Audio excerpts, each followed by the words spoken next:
கர்த்தரை நன்றியோடு நான் ஸ்தோத்திரிக்கிறேன். Gratefully I praise God.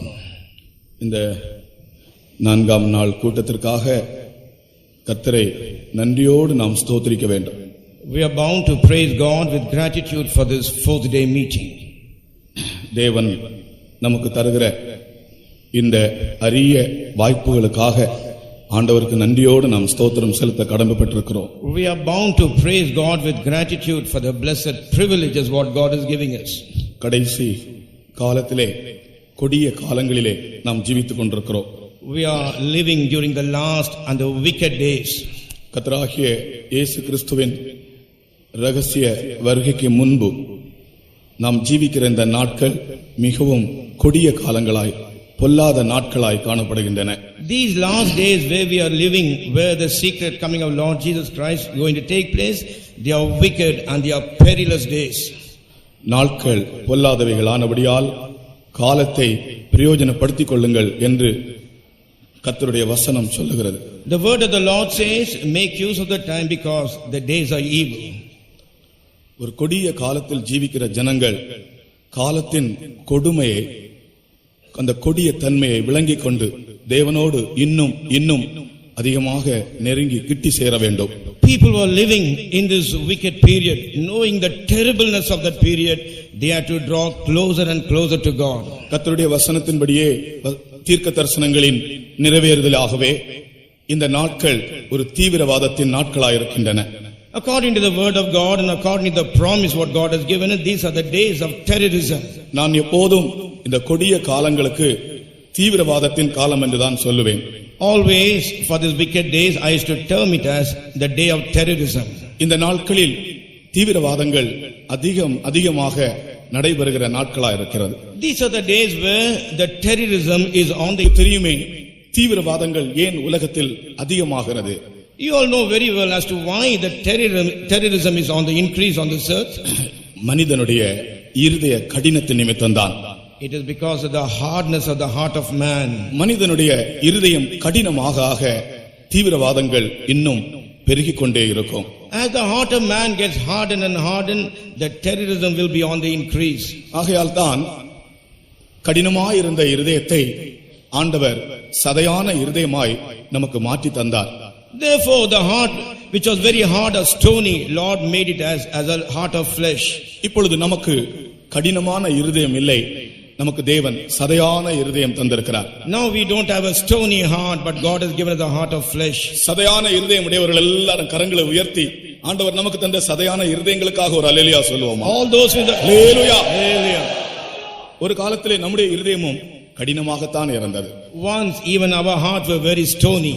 உலகத்தில் சாத்தான் மனுஷருடைய இருதயத்தை கடினமாக்கி தீவிரவாதங்களுக்கு தூண்டி விட்டுக் கொண்டிருக்கிறான்.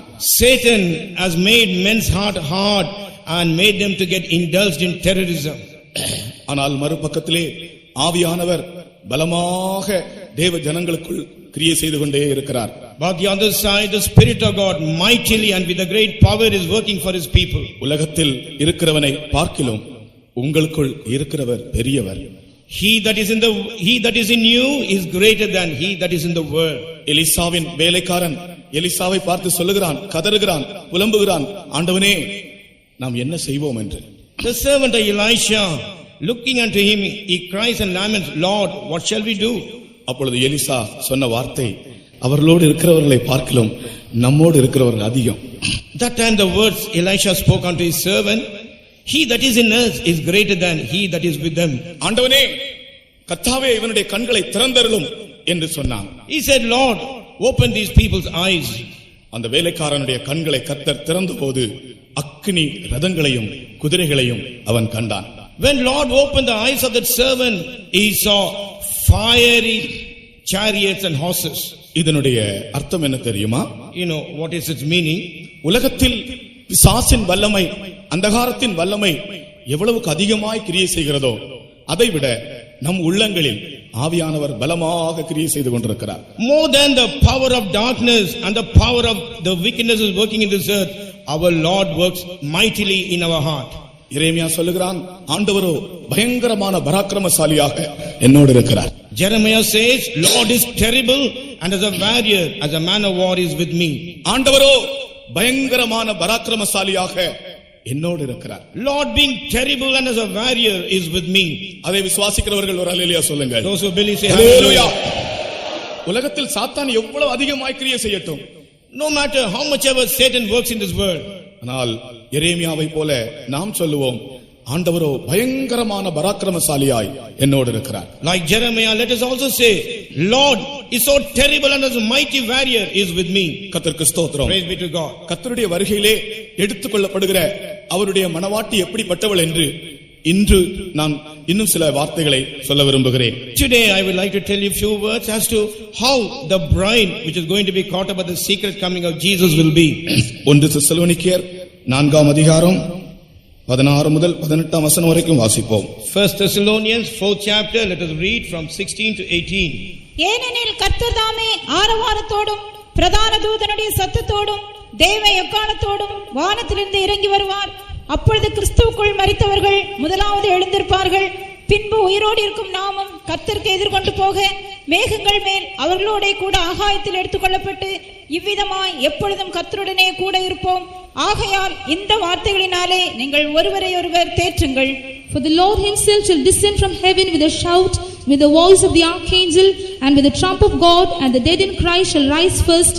Then we which are alive and remain shall be caught up together with them in the clouds to meet the Lord in the air, and so shall we ever be with the Lord. Wherefore comfort one another with these words. கர்த்தராகிய இயேசுவின் இரண்டாம் வருகை 3 பகுதிகளாய் இருப்பதாக நான் நேற்று சொன்னேன். Yesterday I told you the second coming of Lord Jesus Christ is divided into 3 parts.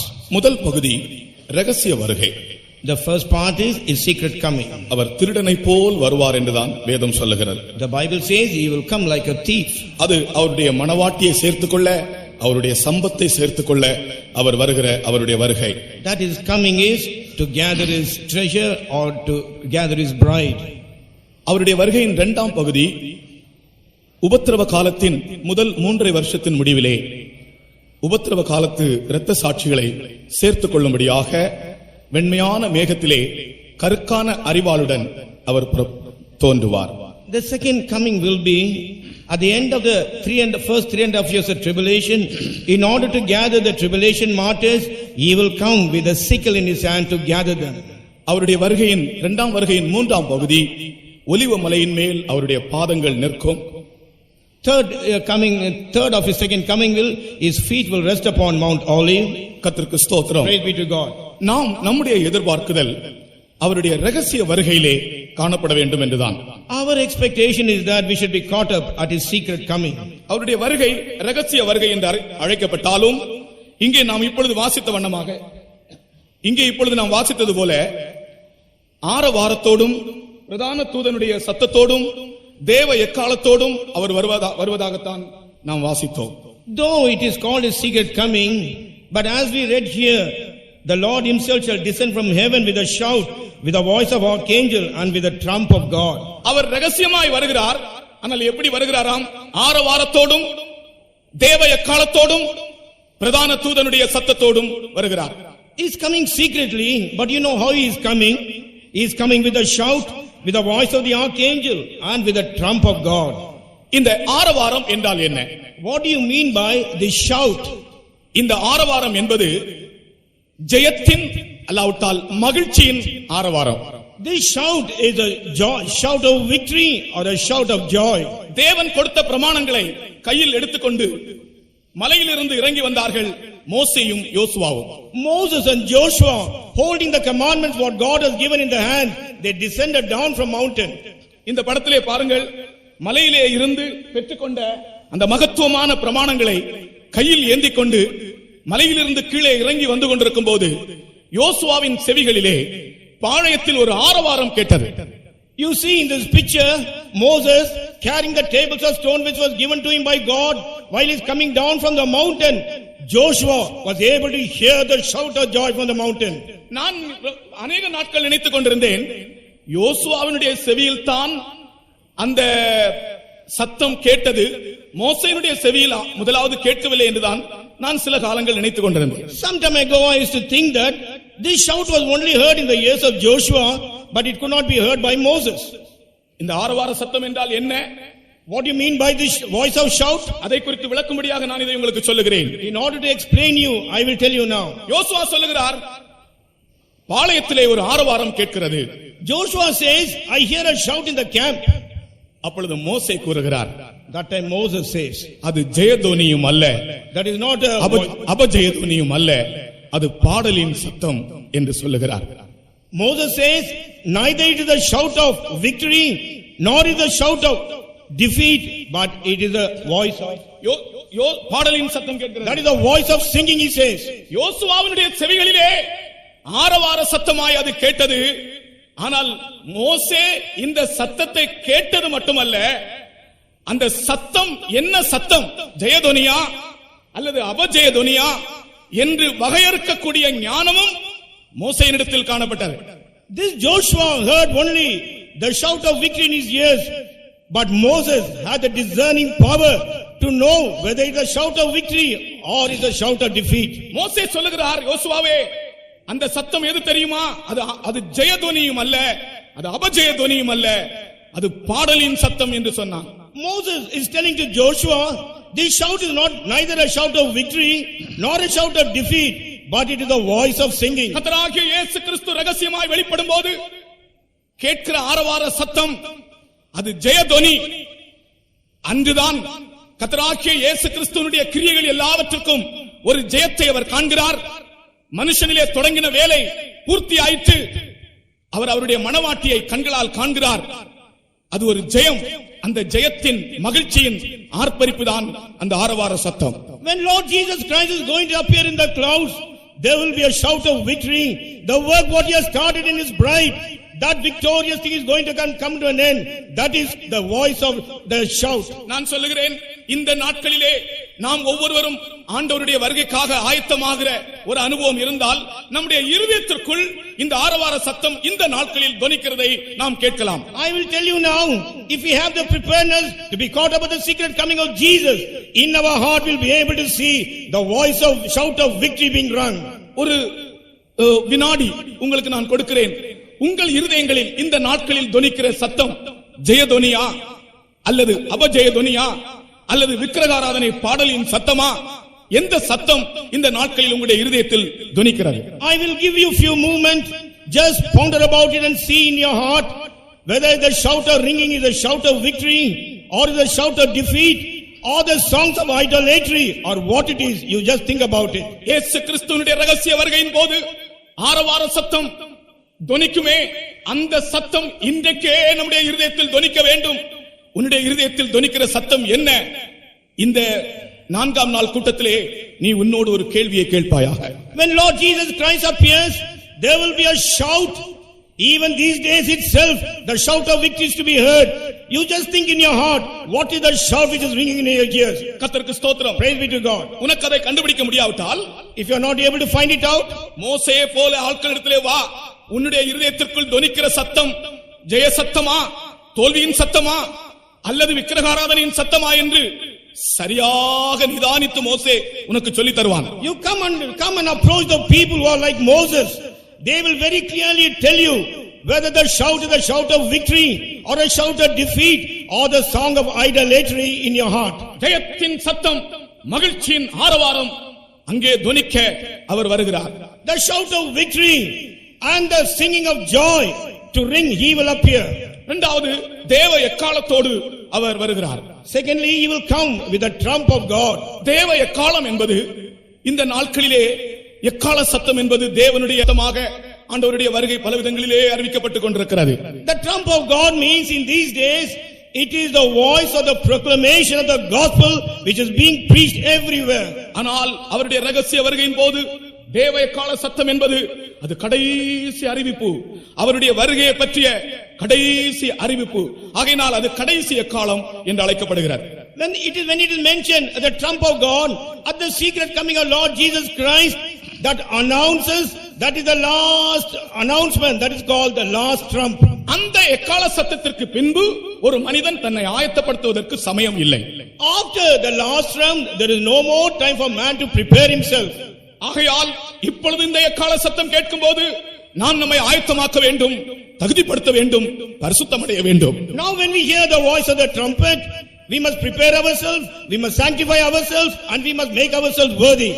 தேவ எக்காலம் அல்லது கடைசி எக்காலம் என்பது கர்த்தராகிய இயேசு கிறிஸ்துவினுடைய வருகை பற்றிய ஒரு கடைசி அறிவிப்பு. அது The trump of God or the last trump, it is the last announcement concerning the coming of Jesus. நான் ஒன்று கூட சொல்லுகிறேன், அந்த எக்கால சத்தத்திற்கு பின்பு நமக்கு ராபோஜன கூட்டம் வைத்து நம்மை சுத்திகரிக்கவோ நம்மை ஆயத்தமாக்கவோ நமக்கு சமயம் இருக்காது.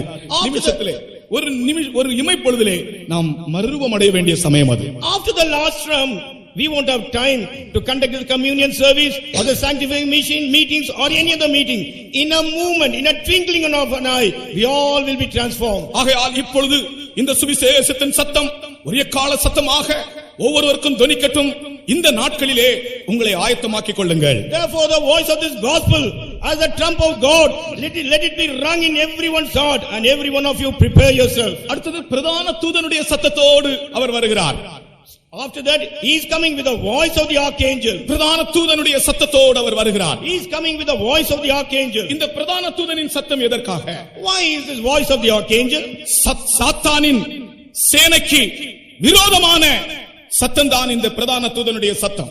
The voice of the archangel is the voice contrary unto the voice of the enemy of Satan. இயேசு கிறிஸ்துவினுடைய ரகசிய வருகையிலே நாம் எடுத்துக்கொள்ளப்படும் போது வானத்திலே ஒரு பெரிய யுத்தம் உண்டாகும். அதற்கு முன்பு சாத்தானுக்கு ஒரு அறைகூவலாக, சாத்தானுக்கு ஒரு எச்சரிப்பாக, சாத்தானுக்கு விரோதமாய் துணிக்கப்படுகிற சத்தம் தான் பிரதான தூதனுடைய சத்தம். During appearing of secret coming of Jesus Christ, when we are caught up, there will be a great war in the midair. Before the war could take place, the voice being announced unto the Satan and his army is the voice of the archangel. கர்த்தர் தாமே ஆரவாரத்தோடும் தேவ எக்காலத்தோடும் பிரதான தூதனுடைய சத்தத்தோடும் வருவார். The Lord himself shall descend from heaven with a shout, with the voice of the archangel, and with the trump of God. ஆனால் உலகத்திற்கு இது ரகசியம். But it is a mystery unto the world. நான் நேற்றுக்கு உங்களுக்கு சொன்னது போல உலகம் இதை அறியவில்லை. As I told you yesterday, the world never knew about this. இந்த சத்தம் தொனிக்கும் போது என்ன நடக்கும்? When this voice is rung, what will take place? இமைப்பொழுதிலே, in a twinkling of an eye. Tamil வேத புத்தகத்திலே ஒரு நிமிஷத்தில் என்று சொல்லப்பட்டிருக்கிறது. In the Tamil version, in a moment or in a second it is mentioned. இல்ல தமிழ்ல ஒரு நிமிஷத்தில் என்று சொல்லப்பட்டிருக்கு. ஒரு மினிட்ல என்ன? நிமிஷம்னா மினிட் தானே. ஒரு நிமிஷம் அல்ல, ஒரு இமைப்பொழுதிலே. Not a minute, but in a twinkling of an eye. ஒரு நிமிஷத்தில் அல்ல, ஒரு இமைப்பொழுதிலே நாம் எல்லாரும் மறுரூபமாக்கப்படுவோம். Not in a minute, but within a twinkling of an eye, all of us will be transformed. முதலாவது மரித்தோர், கிறிஸ்துவுக்குள் மரித்தோர் முதலாவது எழுந்திருப்பார்கள். The first one, the dead in Christ shall rise up. அதுதான் உயிர்த்தெழுதலின் சத்தியம். That is the truth of resurrection. இயேசு கிறிஸ்துவின் ரகசிய வருகையின் போது, during the secret coming of Jesus, மரித்தோர் எழுந்திருப்பார்கள் முதலாவதாக. The dead in Christ rise up first. கர்த்தராகிய இயேசு கிறிஸ்து கூறினார், நானே உயிர்த்தெழுதலும் ஜீவனுமாயிருக்கிறேன். Lord Jesus Christ said, I am the resurrection and life. யோவான் 11ஆம் அதிகாரம் 25 26 வசனங்களிலே நாம் வாசிக்கிறோம். John 11th chapter, in the verses 25 and 26 we read that. நானே உயிர்த்தெழுதலும் ஜீவனுமாயிருக்கிறேன். I am the resurrection and life. கர்த்தராகிய இயேசு கிறிஸ்து உயிர்த்தெழுந்தவர்களில் முதற்பலனாயிருக்கிறார். Lord Jesus Christ is the first fruit among the resurrected ones. அதற்கு முன்னதாக யாருமே உயிர்த்தெழும்பவில்லை. Before that no one was resurrected. அப்படி என்றால் லாசரை பற்றி என்ன? If that be the case, what about Lazarus? லாசரு மரித்தோரிலிருந்து எழும்பினானே. Lazarus rose from the dead. தபீத்தாளை பற்றி என்ன? What about Tabitha? அப்படி என்றால் எத்தனையோ பேர் மரித்தவர்கள் எழும்பினார்களே. இயேசு கிறிஸ்து ஜீவன் விட்டபோது கல்லறைகளிலிருந்து வெளியே வந்தார்களே, நடமாடினார்களே, இவர்களை பற்றி என்ன? If that be the case, many people rose from the dead. When Jesus gave his ghost on the cross, many graves were opened and all the dead souls came out and moved about. How about them? இதற்கெல்லாம் ஒரே பதில், அவர்கள் எழும்பினார்கள் என்றால் அவர்கள் மீண்டும் மரித்திருப்பார்கள். Only one reply and answer for all these things. If they are risen again, they will die. அது உயிர்த்தெழுதல் அல்ல. That is not resurrection. ஆனால் உயிர்த்தெழுந்து இதுவரைக்கும் ஜீவனோடு இருக்கிறவர் கர்த்தராகிய இயேசு கிறிஸ்துதான். He who was resurrected until now is alive is only Lord Jesus Christ. அவரே மரணத்தை பரிகரித்தவர். He only abolished death. அவர் மரணத்தை ஜெயமாய் விழுங்குவார் என்று ஏசாயா தீர்க்கதரிசனம் கூறினார். Isaiah prophesied that he will swallow death in victory. மரணத்தை அவர் ஜெயமாய் விழுங்குவார். He will swallow death in victory. அப்படியே மரணத்தையும் பாதாளத்தையும் ஜெயித்து உயிரோடு எழும்பினார் கர்த்தராகிய இயேசு கிறிஸ்து. In the same way, he overcame death and hell and he rose up alive. That is Lord Jesus Christ. இயேசு கிறிஸ்து அல்லாமல் மரித்து எழும்பினவர்கள் யாருமே இல்லை இல்லை இல்லை, அதுதான் சத்தியம். Other than Lord Jesus Christ, no one died and they were resurrected, and that is the truth and the truth. அவர் உயிர் தெழும்பினது போல as he got resurrected, அவருடைய மணவாட்டியும் உயிரோடு எழும்புகிறார். his bride also will rise up from the dead. அவருடைய வருகையிலே அவருக்கு சொந்தமானவர்கள் உயிர்ப்பிக்கப்படுவார்கள். At his coming, they that are his, they will be resurrected. இந்த உலகத்தில் அவருக்கு சொந்தமானவர்கள் என்று சொல்வது ஒரே ஒரு கூட்டத்தினர் தான். In this world, those people who say they that are his is only one group of people. இந்த உலகத்திலே இயேசுவுக்கு சொந்தமான எதுவுமே இல்லை. On this earth, the thing which is owned by Jesus is nothing else. இயேசு கிறிஸ்துவுக்கு ஒரு சொந்த வீடு இல்லை. Jesus had no own house. பஸ்கா ஆசரிக்கும்படியாக கூட ஏதோ ஒரு வீட்டை போய் கேளுங்கள் என்று சொன்னார். In order to observe the Passover, he told them to go and search for a house. அதுவும் அவருடைய சொந்த வீடு அல்ல. That also is not his house. ஒரு கழுதையின் மேல் ஏறி போனார். அந்த கழுதையும் அவருக்கு சொந்தமானது அல்ல. He rode upon an ass and that ass also was not his. அந்த கழுதையை பற்றி ஒரு சரித்திரம் வாசித்தேன். I read a history about that ass. அவர் இறங்கின உடனே அந்த கழுதை அவரை விட்டு ஓடி விட்டதாம். As soon as Jesus came down from the ass ran away. ஓடுகிற வழியிலே அது கல் கழுதையாய் மாறிவிட்டதாம். கல் கழுதையாய் மாறிவிட்டதாம். On the way it became a stony ass. அதற்கு பின்பு அதன் மேல் ஒருவனும் ஏறவில்லை என்று எழுதப்பட்டிருக்கிறது. And it is written afterwards, no one rode upon that ass. ஒருவனும் ஒரு காலம் ஏறினதில்லை. இயேசு கிறிஸ்து ஏறின பின்பு அதன் மேல் ஒருவனும் ஏறினதில்லை. At any cost, nobody rode upon that ass. And after Jesus Christ rode on that ass, no one else made use of that ass. அந்த கழுதையும் அவருக்கு சொந்தமானதல்ல. Even that ass was not his. அவர் ஒரு கல்லறையில் அடக்கம் பண்ணப்பட்டார். அது அந்த கல்லறையும் வேறொருவருடைய கல்லறை. He was buried in a sepulchre. Even that sepulchre was belonging to somebody else. Arimathea ஊரானாகிய யோசேப்பு அவனுக்கு சொந்தமான கல்லறையிலே இவரை அடக்கம் பண்ணினான். Joseph of Arimathea, the sepulchre which was his, he took Jesus and buried him there. அவருக்கு சொந்தமான கல்லறையும் இல்லை. He never had a own sepulchre. அவருக்கு சொந்தமானவர்கள் என்று சொல்வது ஒரு கூட்டம் ஜனங்கள், அவருடைய ரகசிய வருகையிலே எழும்புகிறவர்கள், அவர்கள்தான் அவருக்கு சொந்தமானவர்கள். Only one group of people who will be caught up at the secret coming of Jesus Christ, they are his own people. சகோதரனே சகோதரியே, ரகசிய வருகையில் நாம் எழும்பவில்லை என்று வைத்துக் கொள்வோம், நாம் அவருக்கு சொந்தமானவர்கள் அல்ல. Beloved brother and sister, you just imagine that we are not caught up at the secret coming of Jesus, then we are not his people. இயேசு கிறிஸ்துவுக்கு நீ சொந்தமானவனா சொந்தமானவளா என்று ஒரு நாள் நிரூபிக்கப்படும். அந்த நாள் தான் ரகசிய வருகை நாள். One day will prove whether you belong to Jesus or not. That is the day of his secret coming. அந்த அவருடைய வருகையிலே அவருக்கு சொந்தமானவர்கள் அவருடைய மகிமையின் புகழ்ச்சிக்கு மீட்கப்படுவார்கள்.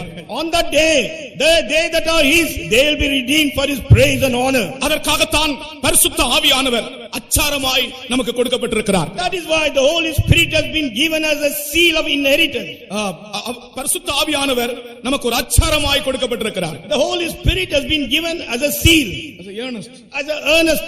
கர்த்தருக்கு ஸ்தோத்திரம். Praise be to God. பரிசுத்த ஆவியானவர் நமக்கு ஒரு அச்சாரமாய் கொடுக்கப்பட்டிருக்கிறார். Holy Spirit has been given as an earnest. இந்த earnest என்ற வார்த்தைக்கு ரெண்டு அர்த்தங்கள் உண்டு. For this term earnest has got two meanings. ஒன்று, அது ஒரு அச்சாரம், அதாவது ஒரு முன்பணம் போல.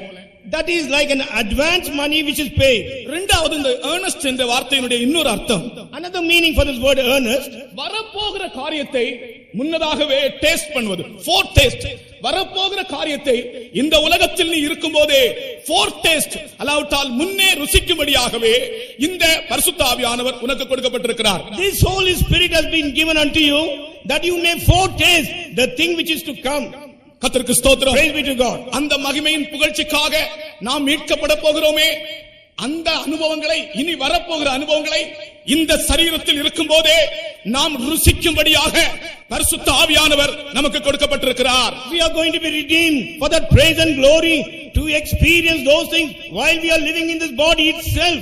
Holy Spirit has been given unto us. பரிசுத்தாவியை பெற்ற தேவ ஜனமே வெறும் ஒரு சந்தோஷப்பட்டு சில அந்நிய பாஷைகளை மாத்திரம் பேசி சந்தோஷப்பட்டு நடனமாடுவதற்காக அல்ல இந்த பரிசுத்தாவி கொடுக்கப்பட்டது. People who have received the anointing of the Holy Spirit, this Spirit is not merely given for you to speak in unknown tongues and dance over here. சிலர் நினைக்கிறார்கள் பரிசுத்தாவி என்பது கொஞ்சம் சந்தோஷப்படவும் கொஞ்சம் டான்ஸ் ஆடவும் கொஞ்சம் மகிழ்ச்சி அடையவும் தான் இது கொடுக்கப்பட்டிருக்கிறது என்று. Some people think this Holy Spirit is given that we may receive joy and dance and move about in this place. பரிசுத்தாவினால் உண்டாகிற சந்தோஷம் உண்டு, உண்மைதான். It is true that there is a joy of the Holy Spirit. ஆனால் இந்த பரிசுத்தாவியின் அபிஷேகம் கொடுக்கப்பட்டதன் நோக்கம் இந்த சரீரத்தில் நீ இருக்கும்போதே இனி வரப்போகிற காரியங்களை ருசிக்கும்படியாக இந்த பரிசுத்தாவியின் அபிஷேகம் வல்லமை உனக்கு கொடுக்கப்பட்டிருக்கிறது. The purpose of God giving you the anointing of the Holy Spirit is that while we live in this body itself, that we may foretaste the thing which is to come in us. ஆகையினால் தான் இந்த பரிசுத்தாவியானவருக்கு அச்சாரம் என்கிற வார்த்தை உபயோகிக்கப்பட்டிருக்கிறார். That is why the term earnest has been given unto this Holy Spirit. இன்னும் யாராகிலும் பரிசுத்தாவியை பெறாதவர்கள் இருந்தால் இந்த கடைசி நேரம் பரிசுத்தாவியை நீங்கள் பெற்றுக்கொள்ளத்தான் வேண்டும். If there's anyone here who has not received the Holy Spirit, this is the last moment and you must definitely receive the Holy Spirit. என்னத்தை பெற்றுக்கொண்டாலும் பரிசுத்தாவியை பெற்றுக்கொள் என்று ஒரு பக்தன் சொல்லுகிறார். A godly man says you may receive anything but never fail to receive the Holy Spirit. திரும்பவும் சொல்லுகிறேன், again I'm telling you, என்னத்தை பெற்றுக்கொண்டாலும் பரிசுத்தாவியை பெற்றுக்கொள்.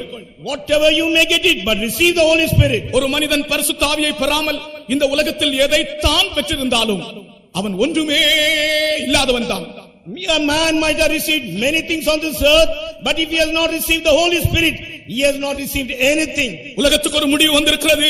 பரிசுத்தாவியை பெறாதவர்களே பரிசுத்தாவியை பெற்றுக்கொள்ளுங்கள். There is end has come unto the world. Beloved people, receive the Holy Spirit. அவருடைய ரகசிய வருகையில் முதலாவது கிறிஸ்துவுக்குள் மரித்தவர்கள் எழும்புவார்கள். At his secret coming, the dead in Christ shall rise up first. பின்பு கிறிஸ்துவுக்குள் ஜீவிக்கிறவர்கள் மறுரூபம் அடைவார்கள். And after that, those who are alive in Christ will be transformed. நம்முடைய ஜீவியம் பரிசுத்த ஆவியின் அபிஷேகத்தின் மூலமாய் கிறிஸ்துவுக்குள் கொண்டு வரப்பட்டது. Our life through the anointing of the Holy Spirit has been brought into Christ. நான் உங்களுக்குள்ளும் நீங்கள் எனக்குள்ளும் இருப்பதை அந்நாளில் அறிவீர்கள். On that day ye shall know that I in you and you in me. நான் உங்களை திக்கற்றவர்களாய் விடேன். I will not leave you comfortless.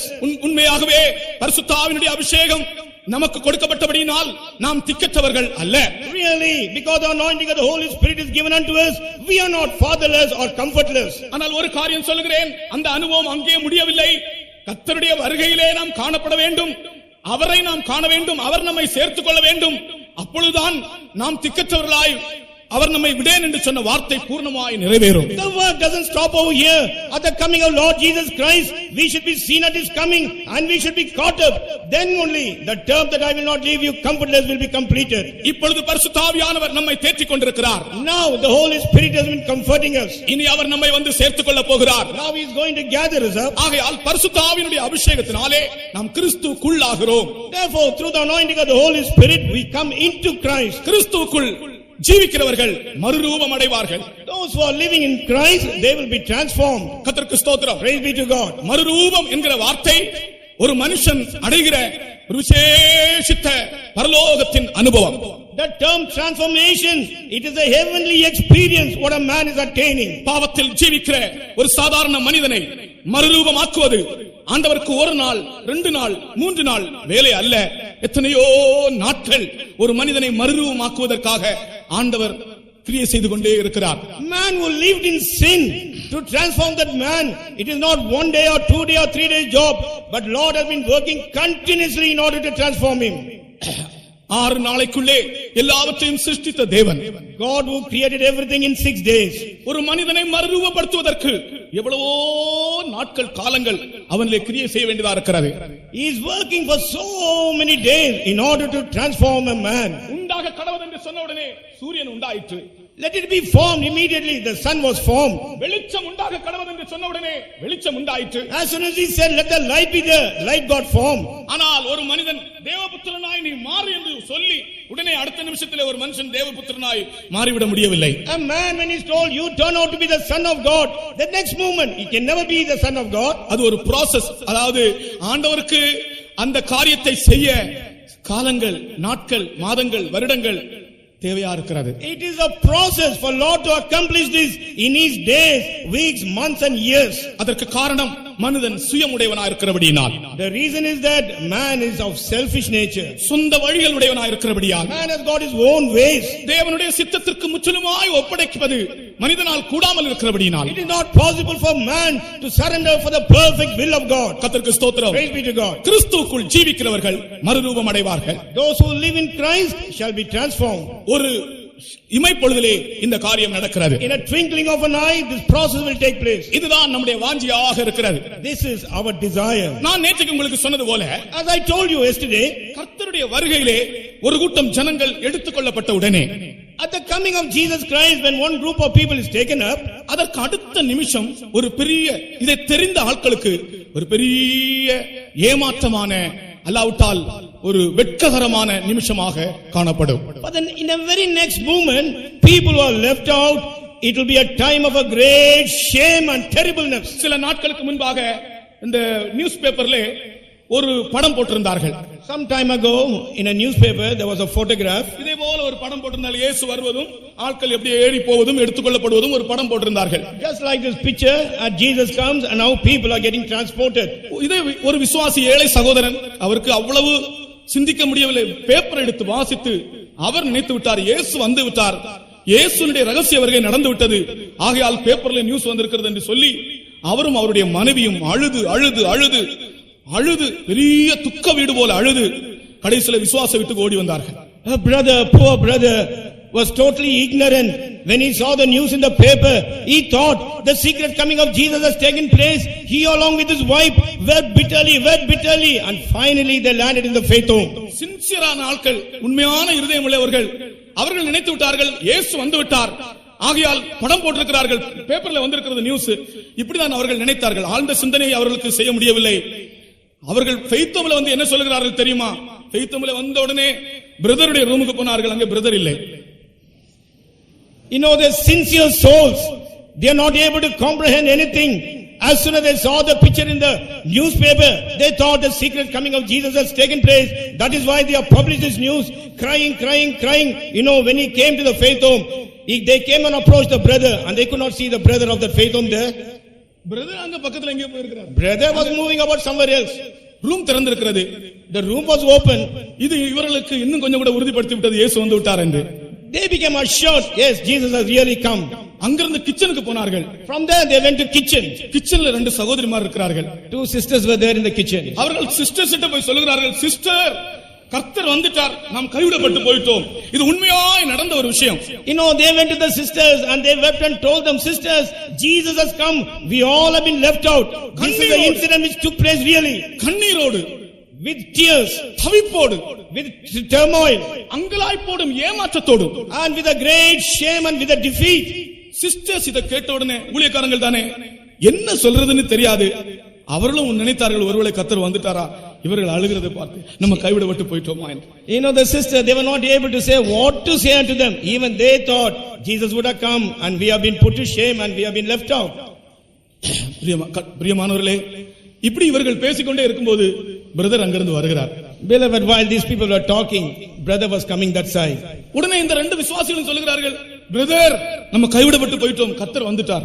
Both the believers telling the brother, we have been left out because Jesus has already come. பிரதரும் ஒரு நிமிஷம் என்ன செய்யறதுன்னே தெரியாது, என்ன பேசுறதுன்னே தெரியாது, அப்படியே நின்னுட்டார். For a moment brother stood still as to what to say and he was not able to reply anything. அப்புறம் என்ன விஷயம் என்று கேட்டால், after that when they inquired about the matter, newspaper, for all those people who are left out, it will be a great deceptiveness and it's a defeat and they'll be filled with turmoil and confusion. ஆகையால் எந்த நிமிஷத்திலும் நம்மை நாம் ஆயத்தமாய் வைத்துக் கொள்ளும்படியாகத்தான் இந்த நாட்களிலும் கர்த்தர் இந்த வசனத்தை வேதபாடமாய் நமக்கு சொல்லுகிறார். In these days Lord has given us this Bible study with this verse that at any moment we should always be ready. நேற்று நான் சொன்னேன், கர்த்தராகிய இயேசு கிறிஸ்துவினுடைய வருகையில் எடுத்துக்கொள்ளப்பட்டவர்கள் முதற் பலன்கள் என்று சொன்னேன். I told you yesterday, they are those who have been caught up at the secret coming of Jesus, they are the first fruits. கர்த்தருக்கு ஸ்தோத்திரம். Praise be to God. அவருடைய மணவாட்டி முதற் பலன் என்று அழைக்கப்படுகிறாள். His bride is called as the first fruit. நான் இன்றைக்கு இன்னொரு காரியம் சொல்லுகிறேன். Today I will tell you another thing. கர்த்தருடைய வருகையில் எடுத்துக்கொள்ளப்படுகிற மணவாட்டியை பற்றி உன்னத பாட்டு 6 அதிகாரம் 9 வசனம் சொல்லுகிறது. ஒருத்தியே என்று சொல்லுகிறார். Concerning the bride who have been caught up at the coming of the Lord, in Songs of Solomon 6th chapter 9th verse, he says, my dove, my undefiled is but one. அவருடைய மணவாட்டி எப்படிப்பட்டவள்? What kind of bride it is? அந்த வசனத்திலே 3 தன்மைகள் கூறப்பட்டிருக்கிறார். In this verse, 3 qualities have been mentioned. வாசிப்போம். என் புறாவோ என் உத்தமியோ ஒருத்தியே, அவள் தன் தாய்க்கு ஒரே பிள்ளை, அவள் தன்னை பெற்றவளுக்கு அருமையானவள். My dove, my undefiled is but one, she is the only one of her mother. N புறாவோ N உத்தமியோ ஒருத்தியே, my dove, my undefiled is but one. இதுல 3 தன்மைகள் காண்கிறோம். Here we see 3 qualities. ஒன்று, அவள் ஒரு புறா. First thing is dove. இன்னொன்று, அவள் உத்தமி. Second thing, she is undefiled. இன்னொன்று, அவள் ஒருத்தி. And third thing, she is but one. இந்த புறா என்றால் என்ன? What do you mean by this dove? கர்த்தருடைய வருகையில் எடுத்துக்கொள்ளப்படுகிற அவருடைய மணவாட்டி புறாவை போல் கபடற்றவள். The bride who is going to be caught up at his coming, she will be guileless like the dove. கர்த்தருக்கு ஸ்தோத்திரம். Praise be to God. எவனுடைய ஆவியில் கபடம் இல்லாமல் இருக்கிறதோ அவன் பாக்கியவான். In whose spirit there is no guile, he is blessed. ஆவியில் கபடம் உள்ளவர்கள் கிறிஸ்துவினுடைய having guile in the spirit, they cannot partake in the coming of Jesus.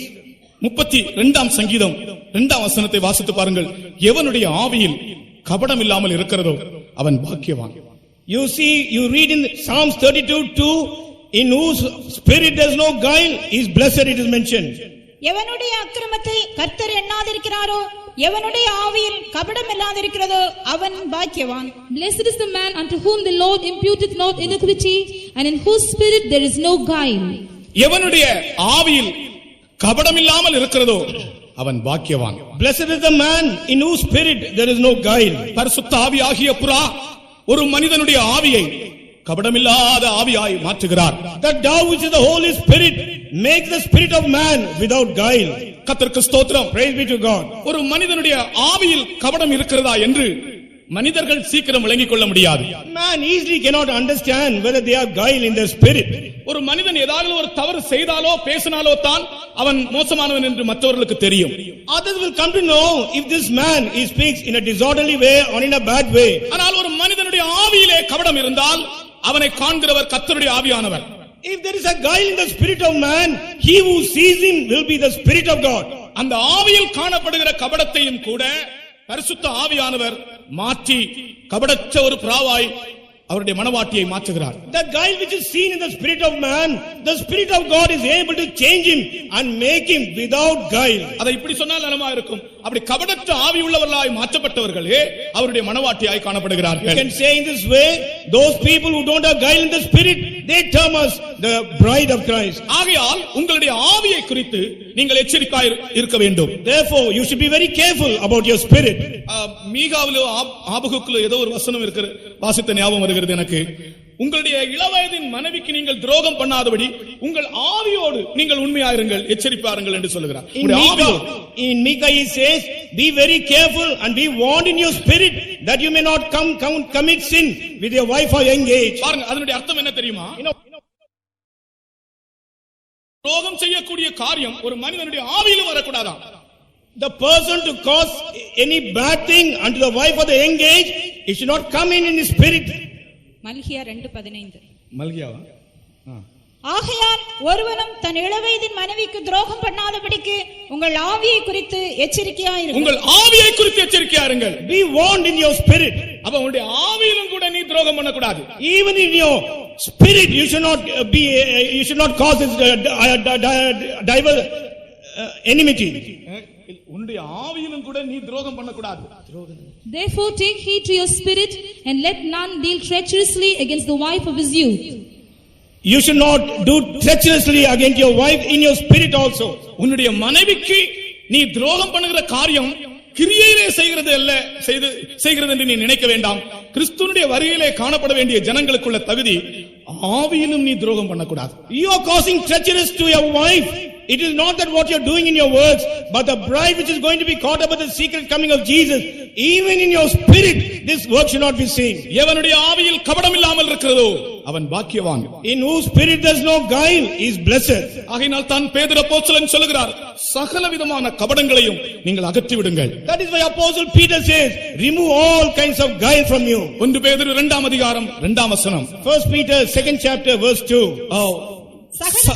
சகலவிதமான கபடங்களையும், சகல துர்க்குணத்தையும் சகலவித கபடத்தையும், wherefore laying aside all malice and all guile. வாசிங்க. வஞ்சகங்களையும் பொறாமைகளையும் சகலவித புறங்கூறுதலையும் ஒழித்துவிட்டு, removing it or abolishing it. ஒழித்து விடுங்கள். Abolish it. அப்போஸ்தலனாகிய பவுல் சொல்கிறார், நான் ஒழித்து விட்டேன். Apostle Paul says, I abolished it. குழந்தையா இருந்தபோது குழந்தையை போல் பேசினேன், சிந்தித்தேன். இப்பொழுது நான் புருஷனான போதோ குழந்தைகளுக்குரியவதை ஒழித்து விட்டேன். ஒழித்து விடுகிற காரியங்கள் உண்டு. When I was a child, I spake like a child, I walked like a child. But when I became man, I put away the childish things. ஆவியானவர் ஒழித்து விடுகிற காரியம் அல்ல, நானே ஒழித்து விட்டேன் என்று தான் சொல்லுகிறார். It is not that the Spirit of God removes it. I myself have put it away, he says. சகல விதமான கபடங்களையும் வஞ்சகங்களையும் புறங்கூறுதல்களையும் ஒழித்துவிட்டு புதிதாய் பிறந்த குழந்தைகளைப் போல களங்கமில்லாத ஞானப்பாலின் மேல் வாஞ்சியாயிருங்க. Removing all kinds of malice, all kinds of guile and hypocrisy, and as a newborn babe desire the sincere milk of the word of God. அடுத்ததாக இவள் உத்தமி, என் புறாவோ என் உத்தமியோ. Secondly, she is called undefiled. உத்தமி என்று சொன்னால் அவள் கற்புள்ள கன்னிகை. Undefiled means she is a chaste virgin. கர்த்தருக்கு ஸ்தோத்திரம். Praise be to God. உத்தமி என்று சொன்னால் அவள் கற்புள்ளவள், அவளுடைய கற்புக்கு களங்கம் ஏற்படவில்லை. When it is Simplicity that is in Christ. உங்களுடைய மைண்ட் கரெக்ட் ஆக கூடாது. உங்களுடைய மனது அந்த கற்பில் இருந்து விலக்கப்படக்கூடாது. Your mind should not be corrupted or come away from the chastity. அவள்தான் உத்தமி. She is undefiled. கர்த்தருக்கு ஸ்தோத்திரம். Praise be to God. அடுத்தது அவள் ஒருத்தி. Thirdly, she is but one. என் புறாவோ என் உத்தமியோ ஒருத்தி. My dove, my undefiled is but one. கன்னிகைகளுக்கு கணக்கில்லை. There is no number at all for that. ராஜஸ்திரீகள் 60 பேர், மறுமனையாட்டிகள் 80 பேர், கன்னிகைகளுக்கு கணக்கில்லை. என் புறாவோ என் உத்தமியோ ஒருத்தியே. There are many wives, many concubines, but my dove, my undefiled is but one. இன்றைக்கு பல இடங்களிலே பல சபைகள் கோடுகள் வைத்து பல சபைகள் இருந்தாலும் கர்த்தருடைய வருகையில் எடுத்துக்கொள்ளப்படுகிறவள் ஒருத்தி.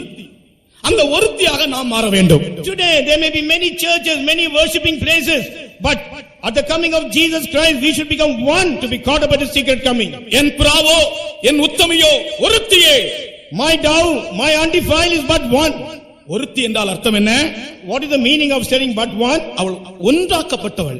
அவர்கள் ஒரே உபதேசத்தினால், ஒரே வசனத்தினால், ஞான போஜனத்தினால் அவர்கள் ஒன்றாக்கப்பட்டவர்கள். ஒப்புரவாக்குதலின் சுவிசேஷத்தாலும் ஒப்புரவாக்குதலின் ஊழியத்தாலும் ஒன்றாக்கப்பட்டவர். அதான் ஒருத்தி. With the ministry of reconciliation, with the ministry of perfection, they all made unified and made as one. கர்த்தருக்கு ஸ்தோத்திரம். Praise be to God. எல்லாரும் ஒரே ஞான போஜனத்தை புசித்தார்கள். Everyone ate the same spiritual meat. வனாந்தரத்தில் வந்த இஸ்ரவேல் அனைவருக்கும் ஒரே ஞான போஜனம். All the Israelites who came into the wilderness, the same spiritual meat. இயேசு கிறிஸ்துவினுடைய வருகையிலே எடுத்துக்கொள்ளப்படுகிறவர்கள் எல்லாருக்கும் ஒரே உபதேசம். All those who are caught up at the secret coming of Jesus Christ, one doctrine. ஆகையினால் தான் நாம் ஒரே ஞான போஜனத்தை புசிக்கிறவர்களாய் மாற வேண்டும். That is why we should be changed as a people eating only one spiritual meat. 1 கொரிந்தியர் 10ஆம் அதிகாரத்திலே நாம் வாசிக்கிறோம் அதை பற்றி. Concerning that we read in 1 Corinthians 10th chapter. நம்முடைய பிதாக்கள் எல்லாரும் மேகத்துக்கு கீழாய் இருந்தார்கள். All our forefathers, they were under the cloud. எல்லாரும் ஒரே ஞான போஜனத்தை புசித்தார்கள். All of them ate one spiritual meat. இத்தனை லட்சம் ஜனங்களுக்கும் ஒரே சாப்பாடு. For these many lakhs of people, one food. இன்னைக்கு நம்முடைய வீடுகளுக்கு எல்லாம் வந்தால், சாதாரணமா நம்முடைய வீட்டுக்கு வந்தால் ஒரு ஆளுடைய வீட்டுல சப்பாத்தி இருக்கும், ஒரு ஆளுடைய வீட்டுல சோறு இருக்கும், இன்னொரு ஆளுடைய வீட்டுல இன்னும் சாப்பாடு நிறைய வித்தியாசமான சாப்பாடு இருக்கும். You know, when you come and visit the houses, in one house you'll have rice, other house chapati, and different dishes will be there. ஆனால் இஸ்ரவேலரை நீங்கள் விசாரித்தால் வனாந்தரத்திலே யாருடைய வீட்டிலே போனாலும் மன்னா மன்னா மன்னா மன்னா, எந்த வீட்டுக்கு போனாலும் மன்னா. When you inquire the Israelites in the wilderness, in whichever house you go inside, only manna only. ஒரே ஞான போஜனத்தை புசித்தார்கள். They ate only one spiritual meat. அதுபோல ஒப்புரவாக்குதலின் உபதேசத்தை எங்களுக்கு தேவன் ஒப்படைத்தார். அந்த ஒப்புரவாக்குதலின் உபதேசத்தின் மூலமாய் நாங்கள் உங்களுக்கு புத்தி சொல்லுகிறோம், ஒப்புரவாகுங்கள் என்று சொல்லுகிறோம் என்று பவுல் அப்போஸ்தலன் எழுதி வைத்திருக்கிறார். Saint Paul has written down and kept, God has handed over the doctrine of reconciliation unto us, and we are preaching unto you the doctrine of reconciliation. Therefore you be reconciled, he says. அப்போஸ்தலர்கள் பிரசங்கித்த அதே உபதேசத்தோடு நீ ஐக்கியப்பட்டால் நீ கிறிஸ்துவினுடைய மனவாட்டியாய் மாறுவாய். That same teaching where apostles preached, and if you have the fellowship in the doctrine, you will turn out to be the bride of Christ. N புறாவோ N உத்தமியோ ஒருத்தியே. My dove, my undefiled is but one. கர்த்தருக்கு ஸ்தோத்திரம். Praise be to God. இதுதான் எடுத்துக்கொள்ளப்படுகிற மனவாட்டியினுடைய இன்னொரு தன்மை. This is the quality of the bride who is going to be taken up. இனி அடுத்ததாக இவள் எப்படிப்பட்டவள் என்று இன்னொரு வார்த்தை கூட சொல்லுகிறேன். Secondly, what kind of bride it is, I will tell you in other verse. உன்னத பாட்டு 4ஆம் அதிகாரம் 7ஆம் வசனத்திலே, In Songs of Solomon 4th chapter verse 7, என் பிரியமே நீ பூரண ரூபவதி, உன்னில் பழுதொன்றும் இல்லை. Thou art all fair, my love, there is no spot or no blemish in thee. என் பிரியமே நீ பூரண ரூபவதி, உன்னில் பழுதொன்றும் இல்லை. My love, thou art all fair, there is no blemish at all in thee. கர்த்தராகிய இயேசு கிறிஸ்துவின் ரகசிய வருகையிலே எடுத்துக்கொள்ளப்படுகிற மனவாட்டியில் ஒரு பழுதும் இல்லை, ஒரு குறைவும் இல்லை. The bride of Christ which is going to be caught up at the secret coming of Jesus Christ, there is no spot, there is no blemish at all in her. அதுதான் பழுதில்லாத பூரணத்தை காண்பிக்கிறார். That is the perfection unblameable. பழுதில்லாத பூரணம், perfection which is not blamed at all. ஒரு மனிதனை எடுத்தால் அவனுக்குள் எத்தனை பலவீனங்கள், எத்தனை குறைகள், எத்தனை உண்மையினங்கள் காணப்படும். நீங்கள் சாதாரணமாய் ஒரு மனிதனை பற்றி யோசித்து பாருங்கள். You just think about a man and consider a man, what kind of weakness, what kind of unfaithfulness, and what kind of problems he has got. அவனுடைய வார்த்தைகள் கூட உண்மையா இருக்காது. இப்போ ஒன்னு பேசுவான், அடுத்தது இன்னொன்னு பேசுவான். He will not be true even to his word. He will talk one thing now and he will talk the other thing next day. கடன் வாங்கும்போது வாங்குவான், வாங்கினால் திருப்பி கொடுக்க மாட்டான். When he is borrowing money, he will take it and want to return back. He will never return it. கடன் கொடுத்தவன் வந்து கேட்டால் நான் இங்க இல்லை என்று பிள்ளைகளிடத்தில் சொல்லி அனுப்புவான். And the person was given money, when they come to ask for the money, he will say, I am not here, and he will tell the children to go and tell him like that. ஒரு நாள் நம்முடைய விசுவாசி ஒரு ஆள் என்ன பண்ணார், கடன் வாங்கி கடன் கொடுத்தவர் வந்தபோது தன்னுடைய பையன், சின்ன பையனை அனுப்பி அப்பா இங்க இல்லன்னு சொல்லுன்னு சொன்னார். You know, one believer, what he did after borrowing money, the person who gave him the money, when he came to ask for the money, he told his child to go and tell the father is not here, go and tell him. அந்த பையன் வந்து சொன்னார், எங்க அப்பா சொல்றாரு அவர் இங்க இல்லையா. The boy came and told that man, my father is telling that he is not here. கர்த்தருக்கு ஸ்தோத்திரம். Praise be to God. அந்த சின்ன பையனுக்கு என்ன தெரியும்? That small boy, what does he know? அது பிஞ்சு உள்ளம், கரை இல்லாத உள்ளம், கள்ளம் கபடம் இல்லாத இருதயம். Tender heart, a heart without any guile or hypocrisy. இருக்கிறதே இருக்கிறவனுமாய் சொன்னான். What it is, he tells us as it is. கர்த்தருக்கு ஸ்தோத்திரம். மனுஷனுடைய நிலைமையை பாருங்கள். மனுஷனுடைய எத்தனையோ குறைகள் காணப்படுகிறது. You see the state of man, so many shortcomings are seen in him. ஆனால் தகுதியில்லாத மனிதனை, குறைவுள்ளவனை கர்த்தராகிய இயேசு கிறிஸ்துவினுடைய வருகைக்காக ஒரு பழுதும் இல்லாதவனாய் மாற்றுவதுதான் ஆண்டவருடைய சர்வ வல்லமை. Man who is not at all worthy, man who is filled with shortcomings, the power of the Almighty God is that He makes him worthy to be caught up at His coming. இதற்காக இயேசு கிறிஸ்துவினுடைய கிரியைகள் உலகத் தோற்றம் முதலே முடிந்ததாகத்தான் இருக்கிறது. Therefore, the works of Lord Jesus Christ got finished or completed from the foundation of this world. உங்களையும் என்னையும் பழுதில்லாத ஒரு பூரணத்துக்கு கொண்டு வரும்படியாக கர்த்தராகிய தேவனுடைய கிரியைகள் உலகத் தோற்றம் முதல் முடிவடைந்ததாக இருக்கிறது. To bring you and me to unblameable perfection, the work of Jesus Christ got completed from the foundation of this world. கர்த்தருக்கு ஸ்தோத்திரம். Praise be to God. ஆனால் அவர் சிலுவையிலே வந்து தான் செய்ய வேண்டியதெல்லாம் செய்து முடித்து முடிந்தது என்று சொன்னார். But when he came on the cross, after completing everything, he says, everything is finished. முடிந்தது என்று சொன்னார். He says it is finished. அந்த முடிந்தது என்று சொன்ன வார்த்தை மூல பாஷையிலே அந்த வார்த்தை ஒரு அர்த்தமுள்ள வார்த்தையாக இருக்கிறது. You know, in the original tongue, the word which is used for the term finished is a word with meaning. முடிந்தது என்ற வார்த்தை டெட்லஸ்டாய், அதான் முதல்ல அதனுடைய ஒரிஜினல் மூல பாஷையிலே அந்த வார்த்தை உபயோகிக்கப்பட்டிருக்கிறது. In the original tongue, it is used as tetelestai. That is the term which is used in the original tongue. அந்த வார்த்தை அந்த நாள் பழக்க வழக்கங்களில் 3 இடங்களில் உபயோகித்தார்களா. In those days, in the usual practices, this term was used in 3 places. அதாவது ஒரு artist ஒரு படத்தை வரைகிறான். An artist is drawing out a picture. அவன் அந்த படத்தை வரைந்து எங்கே குறை இருக்கிறதோ அதெல்லாம் சரி செய்து, எங்கே சரிப்படுத்த வேண்டும் எல்லாம் வரைத்து, அதை பின்னாலே எப்படி போய் பார்த்து கடைசியிலே அதுல ஒரு பழுதும் இல்லாவிட்டால் அந்த artist சொல்வானாம் tetelestai. You know, when an artist, after drawing the picture, he will go and observe it and he will make corrections and he will do everything what is required. Finally, if the picture has come according to his expectation, he will go and stand before that and say, tetelestai. Tetelestai. கர்த்தருக்கு ஸ்தோத்திரம். Praise be to God. இரண்டாவது இந்த வார்த்தை இன்னொரு இடத்திலே உபயோகிக்கப்பட்டது. Secondly, this term was used in another place. ஒரு எஜமான் தன்னுடைய வேலைக்காரனுக்கு நீ இந்த வேலை செய் அந்த வேலை செய் என்று அவனுக்கு அநேக வேலைகளை கட்டளையிட்ட பின்பு அந்த வேலைக்காரன் போய் தனக்கு கட்டளையிட்ட எல்லா வேலையும் செய்து முடித்து அவனுடைய எஜமானிடத்திலே வந்து tetelestai என்று சொல்வானாம். A master, after giving a work unto his servant when he has accomplished everything which was commanded by the master, he will come before the master and say, tetelestai. மூன்றாவதாக இந்த வார்த்தை ஒரு ஆசாரியனிடத்திலே பலி மிருகமாக ஒரு மிருகம் கொண்டு போகப்பட்டால் அந்த மிருகத்தை அந்த ஆசாரியன் மிகவும் உன்னிப்பாக கவனித்து எங்கேயாவது பழுது இருக்கிறதோ என்று பார்த்து ஒரு பழுதும் இல்லாவிட்டால் அந்த ஆசாரியன் tetelestai என்று சொல்வான். Animal for sacrifice, when he is taken unto the priest will examine the animal to find out whether this animal having any blemish or any spot, anything like that. After finding out completely, it is very nice for sacrifice. The priest will say, tetelestai. ஒரு பழுதும் இல்லை.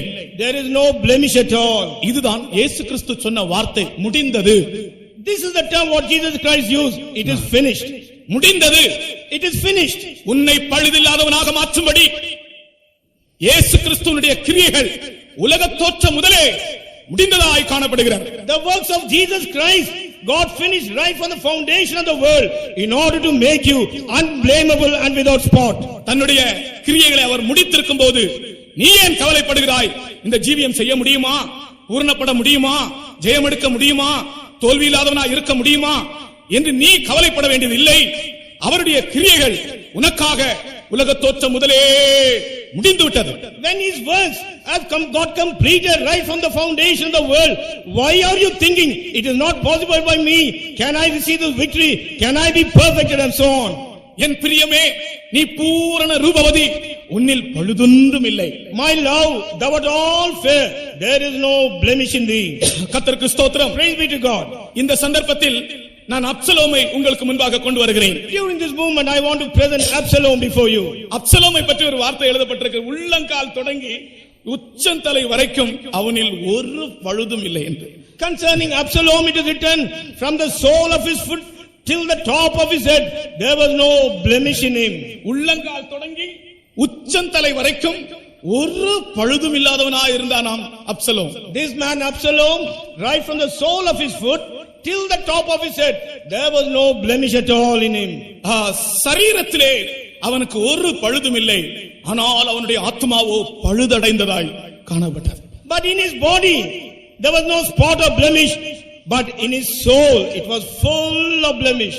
அவனுடைய ஜீவியத்தின் முடிவு மிகவும் ஒரு பரிதபிக்கப்படத்தக்கதான முடிவாயிருந்தது. The end of his life was wretched and pitiable. சரீரத்தின் அழகை நீ நம்பாதே. Don't trust in the beauty of your body. சரீரத்தில் குறைவில்லை என்று நீ திருப்தி அடையாதே. Do not be satisfied that you have no shortcomings in your body. சரீரத்தின் அழகு சௌந்தரியம் மாயையா இருக்கிறது. The beauty and the comeliness of the body is of vanity. இந்த உலகத்தின் அழகும் சௌந்தரியமும் மாயை. The beauty and the comeliness of this world, everything is vanity. அப்சலோமின் அழகும் சௌந்தரியமும் மாயையா இருந்தது. The beauty and comeliness of Absalom is vain and vanity. அவனுடைய முடிவு பரிதாபமா இருந்தது. His end was wretched. உலகத்திலே சரீரத்தில் ஒரு பழுதும் இல்லாதவர்களை இயேசு கிறிஸ்துவினுடைய மனவாட்டி ஆக்கினால், இப்போ மிஸ் வேர்ல்ட் மிஸ் இந்தியா எல்லாம் இருக்கிறாங்களே, அவங்க எல்லாம் இயேசு கிறிஸ்துவினுடைய மனவாட்டியாக சான்ஸ் உண்டு. Person who don't have any shortcomings or any blemish in the body, if they had to turn out to be a bride of Christ means present day Miss World, Miss Universe and all the beauty people, they will turn out to be the brides. இந்த மாம்சத்தின் அழகும் இந்த மாம்சத்தின் சௌந்தரியமும் மாயை மாயை என்று தான் வேதம் சொல்லுகிறது. God says the beauty of this flesh and the comeliness of the flesh, everything is vanity, vanity and vanity. அப்சலோமனுடைய முடிவை பற்றி ஒரு 2 வார்த்தை பாடுகிறேன். I will sing in 2 words about the end of Absalom. நாங்கள் என்னுடைய சண்டே ஸ்கூல் பிள்ளைகளுக்கு அப்சலோமை பற்றி ஒரு சிறிய பாடல் சொல்லிக் கொடுத்தோம். You know, we taught our Sunday school children a song about Absalom.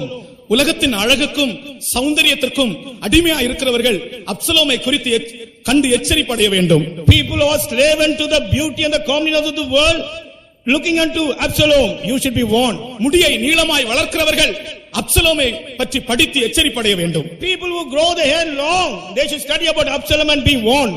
அழகும் சௌந்தரியமும் மாயா இருக்கிறது.